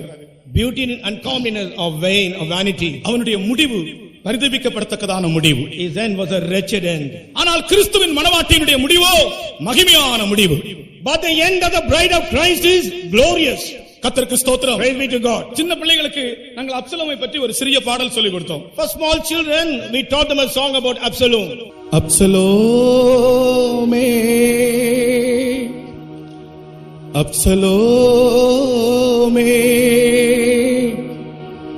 என் மகனே என்று தாவீது புலம்பி அழுதார். என் மகனே என்று தாவீது புலம்பி அழுதார். தாவீதின் அரண்மனையில் ஒரு மேசையில் புசித்தவனே, தாவீதின் அரண்மனையில் ஒரு மேசையில் புசித்தவனே, வஞ்சனை தன் கொஞ்சம் சவுண்ட். தாவீதின் அரண்மனையில் ஒரு மேசையில் புசித்தவனே, வஞ்சனை தன் இதயத்தில் மறைத்து கபடமாய் நடந்தார். வஞ்சனை தன் இதயத்தில் மறைத்து கபடமாய் நடந்தார். அப்சலோமே அப்சலோமே என் மகனே என்று தாவீது புலம்பி அழுதார். என் மகனே என்று தாவீது புலம்பி அழுதார். அடர்ந்த தலைமுடியும் அவன் அழகும் சௌந்தரியமும், அடர்ந்த தலைமுடியால் அவன் அழகு சரீரத்தினால் அகந்தையாய் நடந்தே தேவனின் அருளை இழந்து விட்டான். சரீரத்தினுடைய அழகை பற்றி நினைத்த போது தேவனுடைய கிருபையை நஷ்டப்படுத்தி விட்டான். அகந்தை வந்தது. அகந்தையாய் நடந்தே தேவனின் அருளை இழந்து விட்டான். அப்சலோமே அப்சலோமே என் மகனே என்று தாவீது புலம்பி அழுதார். என் மகனே என்று தாவீது புலம்பி அழுதார். தந்தையின் ராஜ்யத்திற்கே ஐயோ தனையன் எதிரியானான். தந்தையின் ராஜ்யத்திற்கே ஐயோ தனையன் எதிரியானான். வஞ்சனை முத்தங்களால் ஜனத்தின் நெஞ்சினை கவர்ந்து கொண்டான். வஞ்சனை முத்தங்களால் ஜனத்தின் நெஞ்சினை கவர்ந்து கொண்டான். அப்சலோமே அப்சலோமே என் மகனே என்று தாவீது புலம்பி அழுதான். என் மகனே என்று தாவீது புலம்பி அழுதான். தேவனின் சகாயம் இல்லை, அங்கே சேவகர் சகாயம் இல்லை. தேவனின் சகாயம் இல்லை, அங்கே சேவகர் சகாயம் இல்லை. கோவேறு கழுதையுமோ ஓடிட கர்வாலி முள்ளில் தொங்கினான். கோவேறு கழுதையுமோ ஓடிட கர்வாலி முள்ளில் தொங்கினான். அப்சலோமே அப்சலோமே அப்சலோமே. உள்ளங்கால் தொடங்கி உச்சம் தலை வரைக்கும் ஒரு பழுதும் இல்லாதிருந்த மனிதனுடைய நிலைமை என்ன என்று தான் நான் இப்பொழுது பாடினேன். I just now sang unto you the condition of the man who had no blemish in him, right from the sole of his foot till the top of his head. சரீரத்தின் சௌந்தரியமும் சரீரத்தின் மேன்மையும் சரீர புஷ்டி பலமும் நீங்கள் யாரும் சார்ந்திருக்க வேண்டாம். Do not lean upon your physical strength and the beauty and all other things of your body. என் பிரியமே, உன்னில் பழுதொன்றும் இல்லை, நீ பூரண Rupavati. My love, thou art fair in all and there is no blemish in thee. இப்படிப்பட்ட ஒரு பூரண ரூபவதியை உருவாக்கும்படி பழைய ஏற்பாட்டின் ஊழியத்தால் சாத்தியமாகவில்லை. During the Old Testament ministry, it was not possible to make perfection of this kind of thing. Levi கோத்திர ஆசாரிய ஊழியத்தால் ஒரு மனிதனை பூரண இந்த பழுதில்லாத பூரணத்தை ஒரு மனிதனுக்குள் ஏற்படுத்த லேவி கோத்திர ஆசாரிய ஊழியத்தால் இயலவில்லை. Even in the Levitical priesthood, they could not make man a perfect person without these kind of blemishes.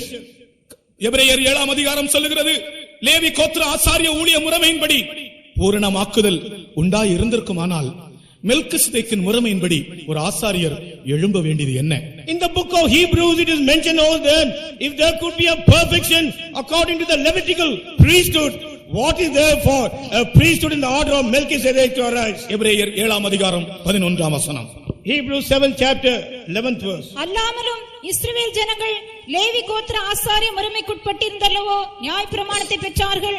அந்த ஆசாரிய முறைமையினாலே பூரணப்படுதல் உண்டாயிருக்குமானால் ஆரோனுடைய முறைமையின்படி அழைக்கப்படாமல் மெல்கிசேதேக்கினுடைய முறையின்படி அழைக்கப்பட்ட வேறொரு ஆசாரியர் எழும்ப வேண்டுவதென்ன? பழைய ஏற்பாட்டின் ஆசாரிய ஊழியம் லேவி கோத்திர ஆசாரிய ஊழியம்.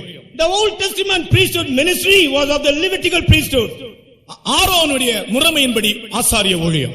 That is the priesthood according to the order of Aaron. பழைய ஏற்பாடு முழுவதும் ஆசாரிய ஊழியம் நடந்தது.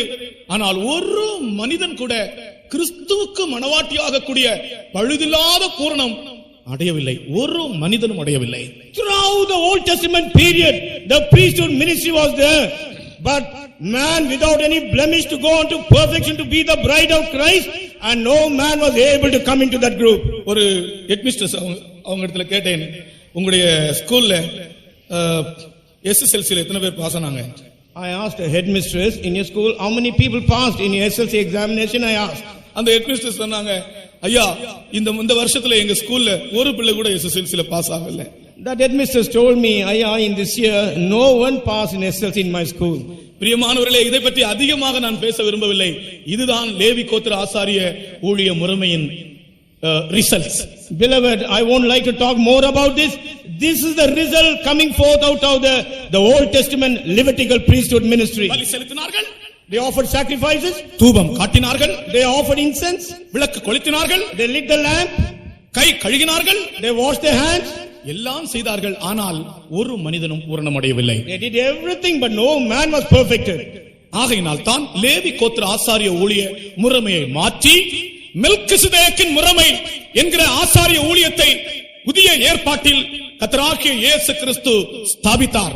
That is why changing the Levitical priesthood in the New Testament period, Lord Jesus Christ appointed the priesthood in the order of Melchizedek.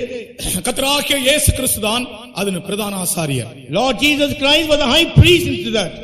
புதிய ஏற்பாட்டில் ஆசாரிய ஊழியத்தின் முறைமையின் பெயர் மெல்கிசேதேக்கின் முறைமை. In the New Testament period, the name of the priesthood ministry is the priesthood according to the Melchizedek. இந்த முறைமையில் ஊழியம் செய்யும்படி இயேசு இந்த உலகத்தில் இருக்கும்போதே 12 பேரை அழைத்தார். In order to conduct this ministry, Lord Jesus Christ, while he was in the earth itself, he appointed 12 people. அவர்களுக்கு அப்போஸ்தலர் என்று பெயரிட்டார்.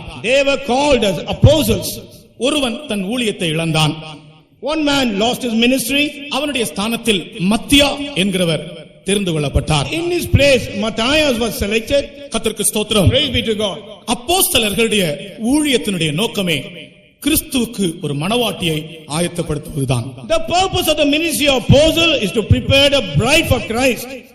அப்போஸ்தலருடைய காலத்துக்கு பின்பு அதே உபதேசத்திலும் அதே பிரதிஷ்டையிலும் ஊழியம் இன்றும் நடக்கிறது. After the period of these apostles, even now with the same doctrine, with the same consecration, the ministry is going on. இந்த முறைமையிலே ஊழியம் செய்கிறவர்கள் எப்படிப்பட்டவர்கள்? People who do this ministry, what kind of people are they? அழைக்கப்பட்டவர்கள், they are called, அனுப்பப்பட்டவர்கள், they were sent, அபிஷேகம் பெற்றவர்கள், they were anointed, அன்னகர்கள், and they were eunuchs. இதுதான் இந்த முறைமையிலே ஊழியம் செய்கிற ஊழியர்களுடைய தகுதி. These are the worthiness of the ministers who perform the ministry in this place. அழைக்கப்பட்டவர்கள், they were called, அனுப்பப்பட்டவர்கள், those who are sent, அபிஷேகம் பண்ணப்பட்டவர்கள், and those who are anointed, அன்னகர்கள், eunuchs. இப்படிப்பட்ட ஊழியர்கள் தான்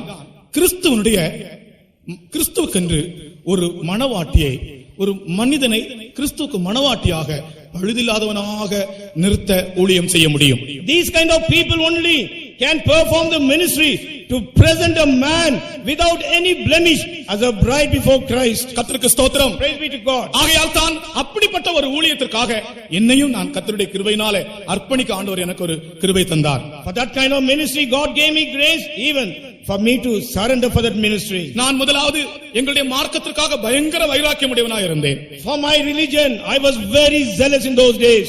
இப்படிப்பட்ட ஊழியக்காரர்களை கண்டால் இவர்கள் ஏன் இப்படி எல்லாம் நடக்கிறார்கள் என்று நான் நினைப்பேன்.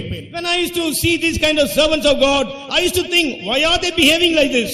ஆனால் கர்த்தர் அப்படிப்பட்ட ஒரு ஊழியத்தை எனக்கும் கிருபையாக தந்தார். But graciously God has given this kind of ministry also to me.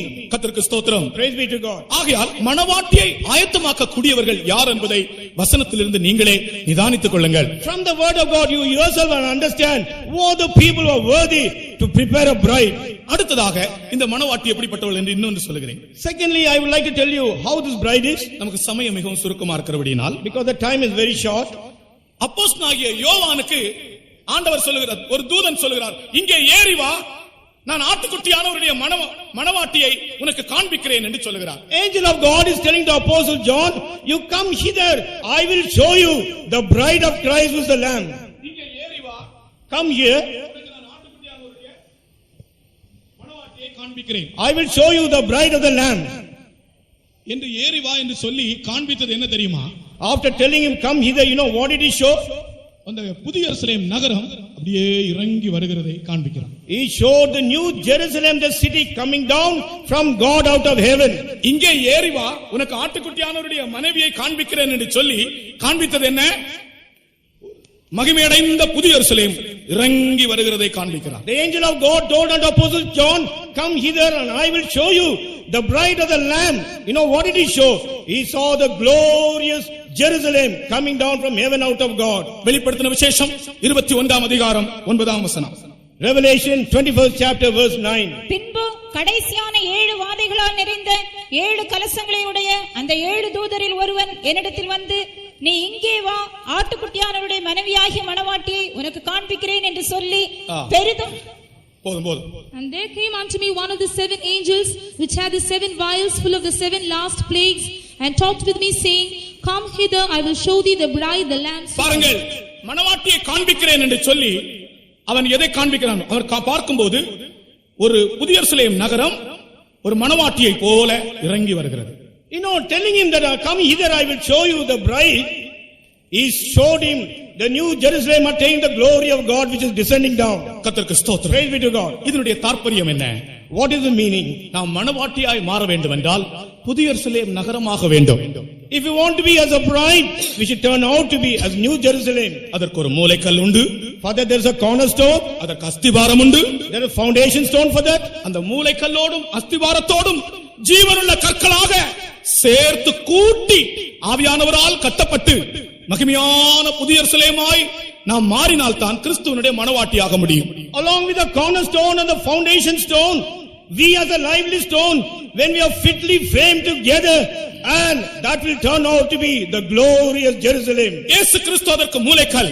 Jesus Christ is the cornerstone for that. அப்போஸ்தலர் தீர்க்கதரிசிகள் அஸ்திபார கற்கள். Apostles and prophets are the foundation stones.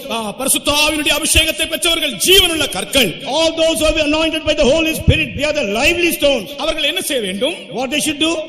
பரிசுத்த ஆவியினாலே கூட்டி கட்டப்பட வேண்டும்.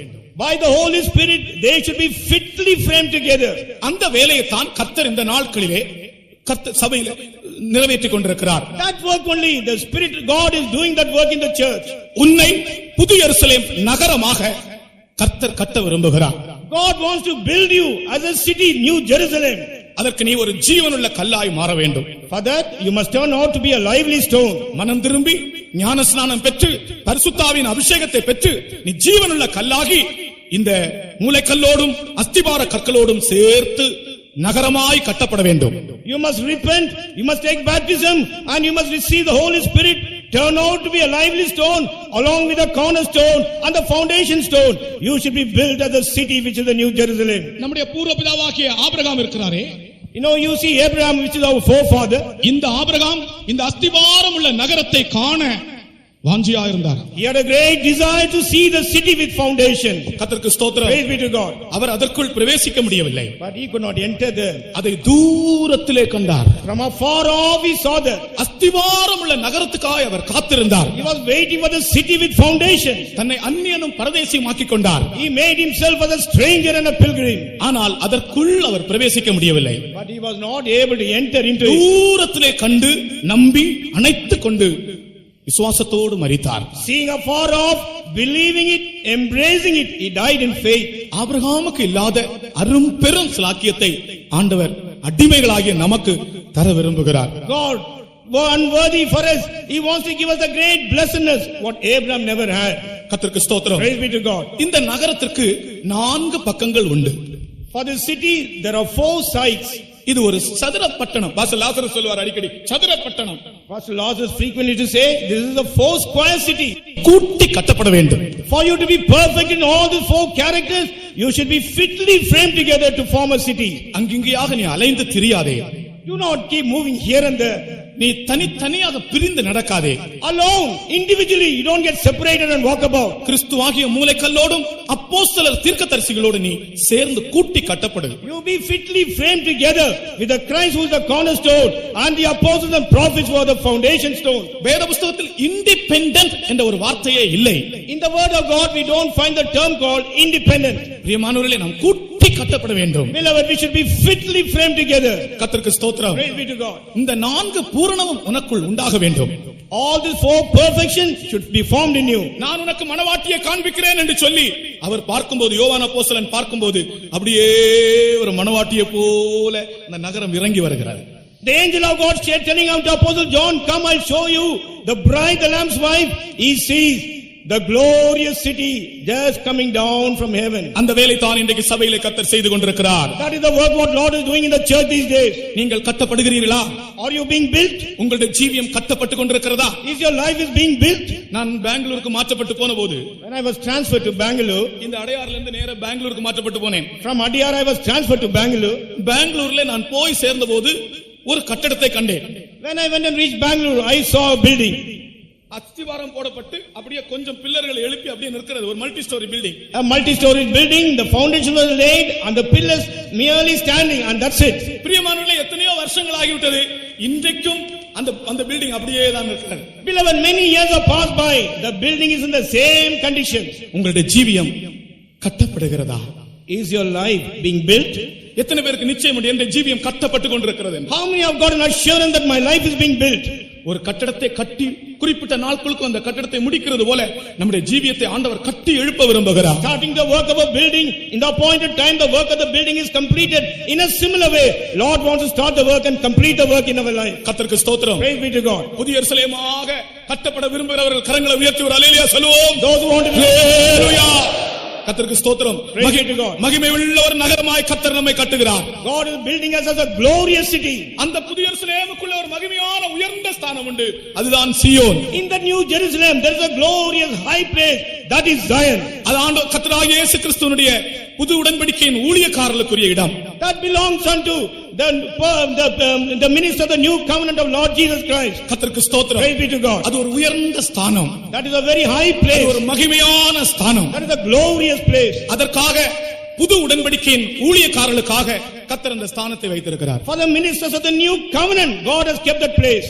நாம் இந்த கடைசி நாட்களில் இந்த பூரணத்தை நமக்குள்ளே அடையும்படி நம்மை நாம் அர்ப்பணிப்போமாக. In these last days let us surrender that this perfection may be accomplished in our life. அடுத்ததாக இந்த எடுத்துக்கொள்ளப்படுகிறதான அந்த கூட்டம் ஜனங்கள் அவர்கள் தேவபுத்திரர் என்று அழைக்கப்படுகிறார்கள். And next to that, the people of God were going to be called, they are called as the sons of God. அவர்கள் தேவபுத்திரர்கள் என்று அழைக்கப்படுகிறார்கள். They are called as the sons of God. கர்த்தருக்கு ஸ்தோத்திரம். Praise be to God. அவர்கள் தேவபுத்திரர் என்றால் அவர்களுடைய அனுபவம் என்ன? If they are called as the sons of God, what is their experience? அவர்களுடைய சகல சுபாவங்களிலும் பரிபூர்ணமாக்கப்பட்டு கிறிஸ்துவனுடைய பரிபூர்ணத்தை அடைந்தவர்கள். Being perfect in all the characters, they have attained the perfection of Christ. இந்த தேவபுத்திரருக்காகத்தான் சிருஷ்டிகள் காத்துக்கொண்டே இருக்கிறது. Unto the sons of God only the entire creation is waiting. ஒரு பூனையை பார்த்து கேட்டால், ஏ பூனை நீ ஏன் எலி பிடிக்கிறாய் என்று கேட்டால், பாஸ்டர் பாபி அடிக்கடி சொல்வார், ஏ பூனை நீ ஏன் எலி பிடிக்கிறாய் என்று கேட்டால் அந்த எலி சொல்லுமா, உன்னால தான் நான் எலி பிடிக்கிறேன். You know, Pastor Bobby always used to tell the story, if you go and ask a cat, why are you going in search of a rat?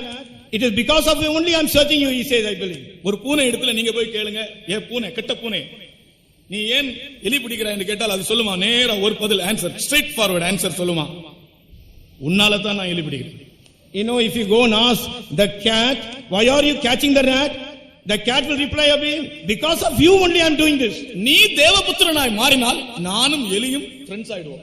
If you become the sons of God, I and the rat will become the friends. கர்த்தருக்கு ஸ்தோத்திரம். Praise be to God. நமக்குள்ளே இருக்கிறதான விழுந்த மனுஷனுடைய சுபாவங்கள் முற்றிலும் அகற்றப்பட்டு தேவபுத்திரராய் அந்த பரிபூரணத்தை நாம் அடையும் போது சிருஷ்டிகளுக்குள் இருக்கிற அந்த சத்துருத்துவம் நீக்கப்படுகிறது. When the character of fallen man is removed from us, and when we attain the perfection of Jesus Christ, the entire creation, the enmity is removed. கர்த்தருக்கு ஸ்தோத்திரம். Praise the Lord. அந்த வேலையை தான் கர்த்தர் நமக்குள் செய்து கொண்டிருக்கிறார். That same work now Lord is doing in us. ஆதியிலே ஏதேன் தோட்டத்தில் இருந்த ஒரு பரிபூரணத்தை கர்த்தர் உருவாக்க விரும்புகிறார்.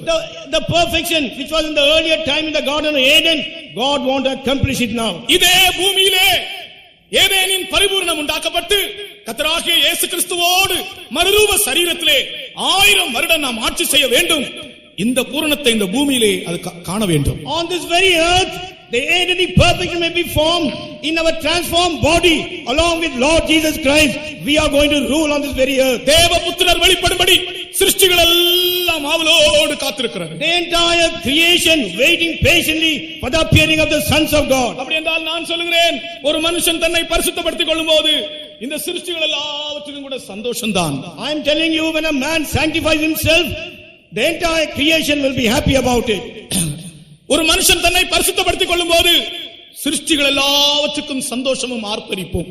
When a man sanctifies and makes himself perfect, the great joy is there for all the creation. தேவபுத்திரர் வெளிப்படும்படி சிருஷ்டியானது ஆவலோடு காத்துக் கொண்டிருக்கிறது. Entire creation waits eagerly for the appearance of the sons of God. கர்த்தருக்கு ஸ்தோத்திரம். Praise be to God. இயேசு கிறிஸ்துவினுடைய ரகசிய வருகையிலே தேவபுத்திரர் வெளிப்படுவார்கள். At the secret coming of Lord Jesus Christ, the sons of God will appear. பூரணமாக்கப்பட்ட பரிசுத்தவான்கள், The perfect saints of God. அங்கே விழுந்த சுபாவங்கள் இல்லை. There is no fallen character there. விழுந்த மனுஷனுடைய சுபாவங்கள் நம்மை விட்டு முற்றிலும் மாற்றப்படட்டும். The character of the fallen man has to be totally removed from us. இதை நான் பேசும்போது எனக்குள்ளே அப்படிப்பட்டதான ஒரு பரிபூரணத்துக்கான தவிப்போடு நான் இதை பேசுகிறேன். When I am talking unto you with a great groaning about that perfection, I am speaking these words. எவ்வளவு பெரிய ஒரு பாக்கியத்தை நமக்கு முன்பாக ஆண்டவர் கதவு திறந்து வைத்திருக்கிறார். God has opened this great blessedness before us. ஒரு காலத்தில் இதை பற்றி ஒன்று நாம் அறியவில்லையே. Once we were totally ignorant about this. இலவசமாய் கர்த்தர் இவைகளை நமக்கு தந்திருக்கிறார். Freely God has given all these things to us these days. விழுந்த மனுஷனுடைய சுபாவம் எல்லாம் நம்மை விட்டு அகன்று போகட்டும்.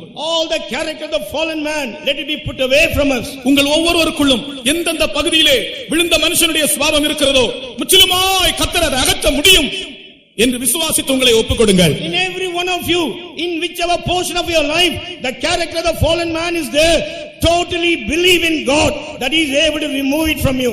நாளைக்கு கர்த்தருக்கு சித்தமானால் நம்முடைய சரீரம் மீட்கப்பட வேண்டும் என்றால் நம்முடைய சரீரம் எப்படி இருக்க வேண்டும் என்று உங்களுக்கு நான் சொல்லுவேன். Tomorrow, if it is the will of God, if our body has to be redeemed, how the body has to be seen, I will tell you about it. எல்லாரும் ஒரு நிமிஷ நேரம் கர்த்தருடைய கரத்திலே உங்களை ஒப்புக்கொடுங்கள். All of you for a moment surrender into the hands of God. இதோ அவர் ஆரவாரத்தோடும் பிரதான தூதனுடைய சத்தத்தோடும் தேவ எக்காலத்தோடும் வரும்போது ஒரு நிமிஷத்திலே ஒரு இமைப்பொழுதிலே மறுரூபமாக்கப்பட நீ ஆயத்தமாய் இருக்கிறாயா? Lo, when He is coming with a shout, with the voice of the archangel, with the trump of God, in a twinkling of an eye, are you ready to be transformed? எல்லாரும் ஒரு நிமிஷம் உங்களை ஒப்புக்கொடுங்கள் ஆண்டவர் கையிலே. All of you for a moment surrender into the hands of God. கர்த்தர் ஒரு புதிய அபிஷேகத்தோடு நம்முடைய மத்தியில் வந்திருக்கிறார். God has come in our midst with a new anointing. ஆமென். கர்த்தர் நம்மை புதுப்பிக்க போகிறார். God is going to renew us. உயிர்ப்பிக்க போகிறார். He is going to quicken us. எல்லா விழுந்த சுபாவங்களையும் அகற்ற போகிறார். He is going to remove all the fallen characters. உனக்குள்ளே கிரியை செய்கிற விழுந்த சுபாவங்களை பரிசுத்த ஆவியானவர் உன்னை விட்டு அகற்றுகிறார். The Holy Spirit is removing all the fallen character which is in you. நீ ஜெயம் எடுப்பாய். You will receive victory. இயேசுவின் நாமத்தில் உனக்கு ஜெயம் உண்டு. In the name of Jesus there is victory. உன்னை பூரணப்படுத்துகிறவர் கர்த்தர். Lord only makes you perfect. உன்னில் ஒரு பழுதும் இல்லாமல் மாற்ற அவரால் முடியும். It is possible by God to make you without any blemish in you. அது ஆண்டவருடைய சர்வ வல்லமை. That is the power of the Almighty God. அது கர்த்தருடைய வைராக்கியம். That is the zeal of the Lord. கர்த்தர் சொல்லுகிறார் என்னுடைய வைராக்கியம் இதை செய்யும். Lord says, my zeal will do this unto you. ஆமென். விசுவாசிக்கிறவர்கள் ஒப்புக்கொடுங்கள். Believers, you surrender. பழுதில்லாதவர்களாய் கர்த்தர் நம்மை மாற்றப் போகிறார். Lord is going to transform us without any blemish.